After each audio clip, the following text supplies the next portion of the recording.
প্রিয় দর্শক, আসসালামু আলাইকুম। আশা করি সকলে ভালো আছেন। তো আজকে আমরা বাস স্ট্যান্ডে ইফতারি করতেছি। তো আজকে আমরা একটা প্যাকেজ নিয়েছি।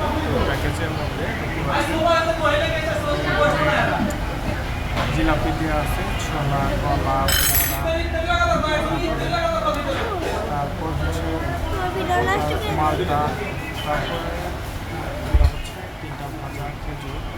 আর এখানে আছে চিকেন কারি, ভেজিটেবল কারি, ফ্রাইড রাইস, ফ্রাইড চিকেন। সুন্দর একটা প্যাকেজ তো আমাদের দিয়েছে।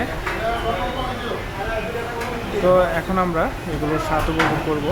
আর আবরান আমার ছেলে ও খাওয়া শুরু করে দিয়েছে অলরেডি। একটু লজ্জা পায়, তো খুব মজা করে খাচ্ছে। তো রোজা শেষের দিকে, আর সকলে আমাদের জন্য দোয়া করবেন। তাহলে ভালো থাকবেন। আল্লাহ হাফেজ।